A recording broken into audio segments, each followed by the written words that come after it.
The all-new Hyundai Verna will absolutely decimate its competition. All the other sedans will be dead after the new Verna comes in. The new Hyundai Verna will bring back life into the sedan segment and will make it really big. Well, this is what we've been hearing about the new Hyundai Verna. But is any of this true? Or is it just the pre-launch hype around the new Hyundai Verna that has been airing all these things that we have been listening and reading on social media? Well, the best way to find out is by driving the car, and that's exactly what we are doing today. I've got the new Hyundai Verna in this brilliant red color with me. This is the 1.5 liter turbo sport variant, the one that is most talked about. So let's find out how good is the new Verna, what it offers, and most importantly, we'll find out, is it just the pre-launch hype around this car that is making it such a rage? Or is the new Hyundai Verna truly a game changer?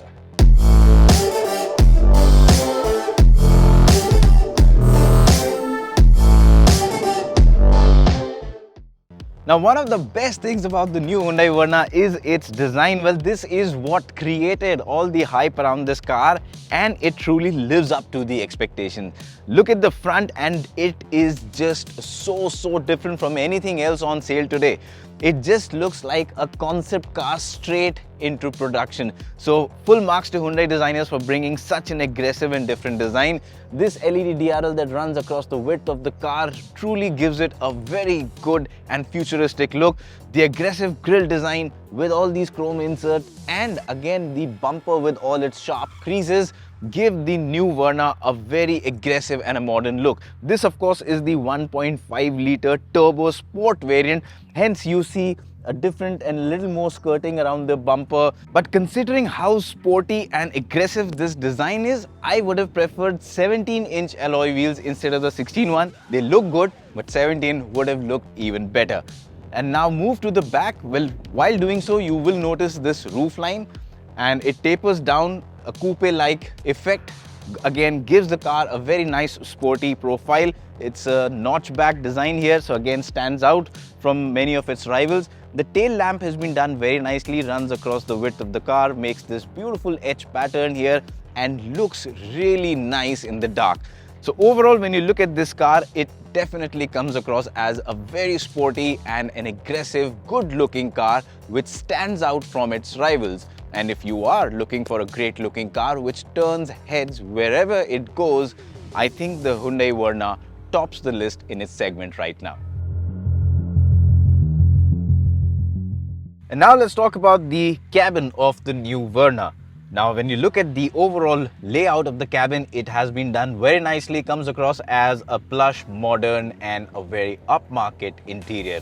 The dashboard design, the layered design looks very nice, especially in the sport variant. You get these red accents, and this give it a little bit extra oomph factor.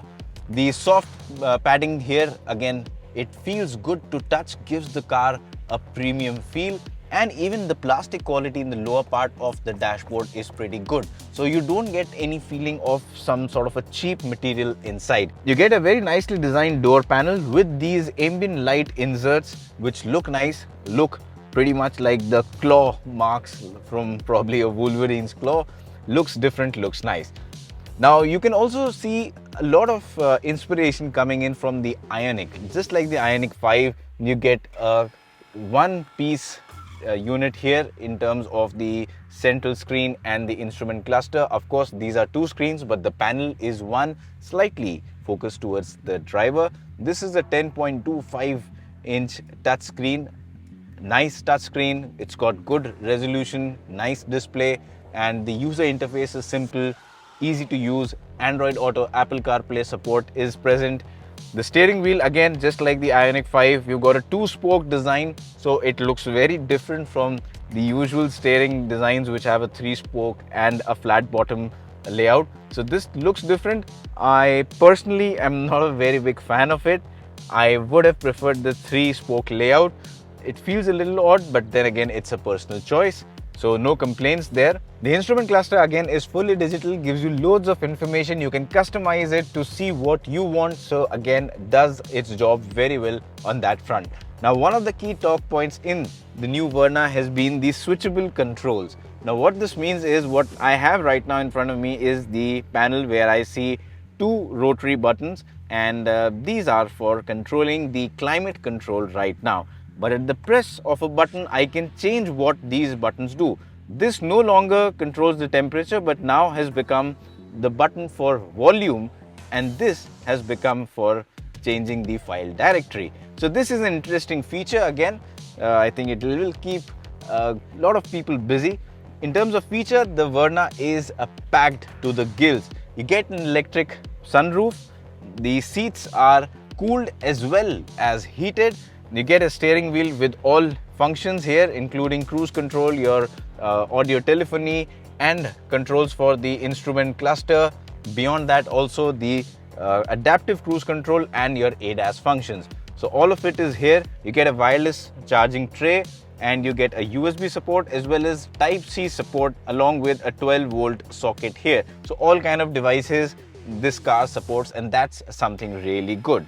You get a very nice cabin layout with practical storage spaces all around, including the door pockets, the center console.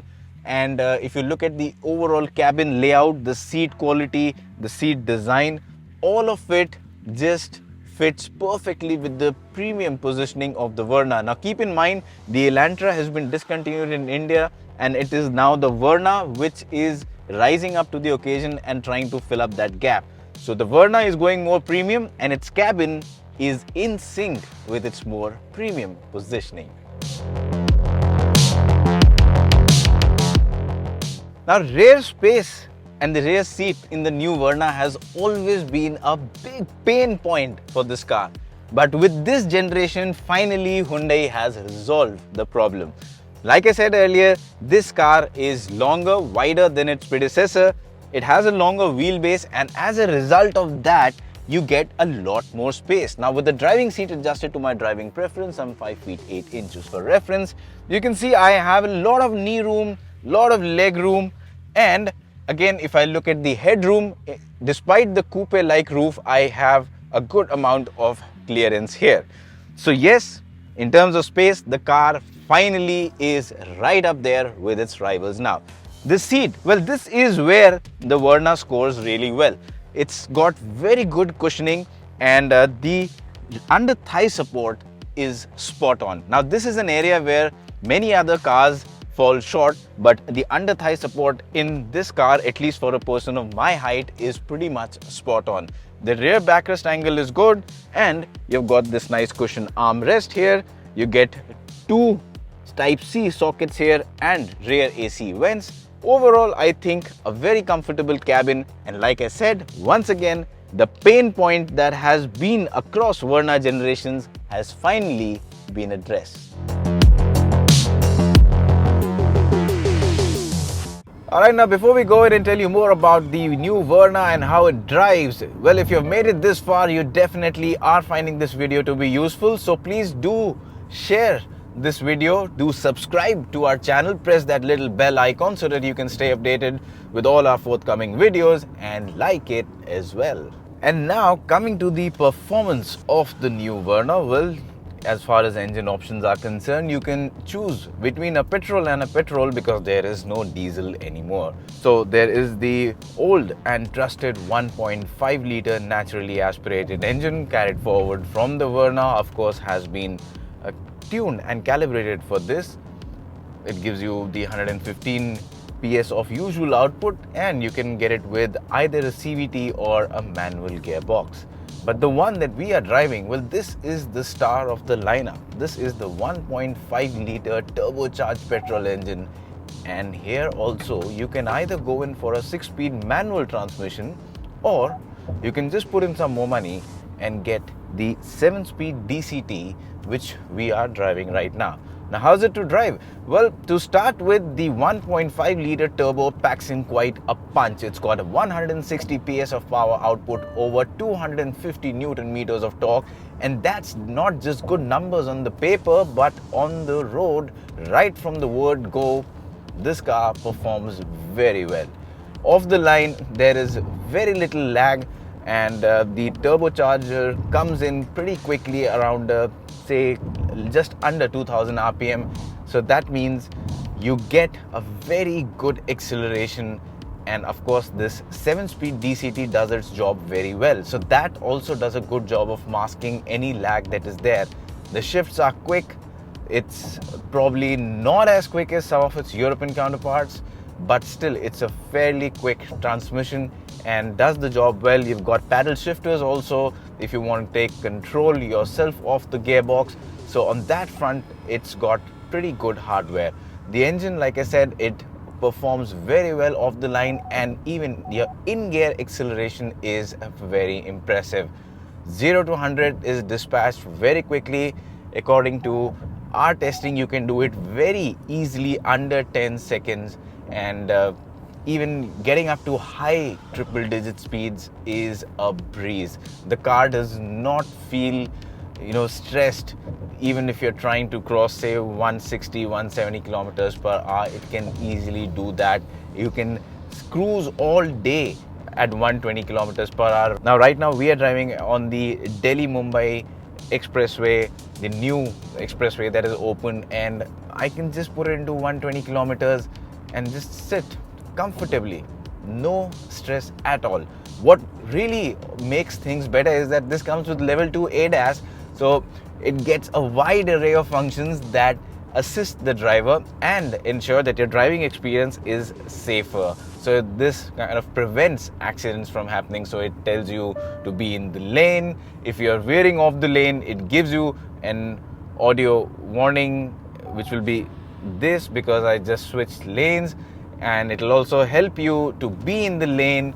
It can detect any collision that is about to happen, give you a warning in case the driver does not intervene. It will automatically brake to avoid the collision, and beyond that you also get adaptive cruise control. You also get the steering assist. Now this is something that you put in the cruise control and you put in the steering assist, and right now, like, the curve on the highway, and I don't have to do anything, and the steering is turning itself. Now this is for assist. Lately we have seen a lot of videos on social media where people have been abusing the ADAS. ADAS is not meant for the purpose wherein you put it into auto mode and just take your focus, hands, everything off the wheel. No, it's just there to assist you. You need to have your focus all the time on the road, your hands on the steering. This is there just to assist you. So please do not abuse the ADAS. It's here only to make your drive safer. It's not an autonomous car. So coming back to the Verna's ADAS system, I think all of these work very well. They've got a combination of radar and a camera. The system works beautifully. I think it just is something that you should go in for. It is worth the extra money. It just adds a lot of safety. And beyond that, if I talk about the overall driving experience, I think the Verna is a pretty good car to drive. Compared to the previous gen, this feels a lot more tighter. So that just improves the driving feeling. You feel a lot more connected to the car. The car feels a lot more connected to the road. There's a decent amount of feedback coming through the steering wheel. The brakes do a good job of bringing the car to a reassuring stop, even from high speeds.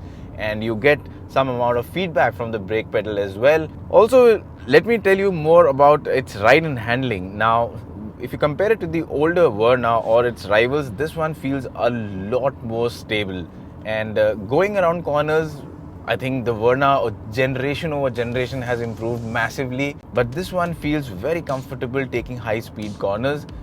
Unlike some of the previous Vernas, this one does not feel floaty at high triple-digit speeds. This one doesn't have like a massive body roll going through corners. There is body roll, but it's well-controlled body roll, and there is good grip from these Apollo tires that are there in this car. So overall, it is a nice car. It is an engaging package to drive, and that is exactly what you want from a car that is giving you 160 PS of power. You want a car that can go fast in a straight line, but can also go quick around corners and can come to a quick stop. This one does it all. And add the power and the gearbox and all of the driving dynamics, and what you get is a car that is truly sporty. So if you are in the sedan segment, you're looking for something that is fast, that is quick, that is stylish, has all the features, is engaging to drive, well, the Verna ticks all of those boxes as long as you get the 1.5 litre turbo version. Alright, so now it's time for the big one, and that's the pricing. Now if you look at the pricing of the entire Verna range, which you can see right now on the screen for all variants, I think the new Verna has been priced quite competitively. If you consider all the features, the space, the package and the kind of technologies you get with this car, the pricing across the Verna range is very impressive. I quite like the fact that at a little over 17 lakh, you can get a sedan that is really good looking sedan. It's spacious, it is packed with features, it gets level 2 ADAS, it has 160 PS of power, it gets a dual clutch transmission, all under 20 lakh rupees on road.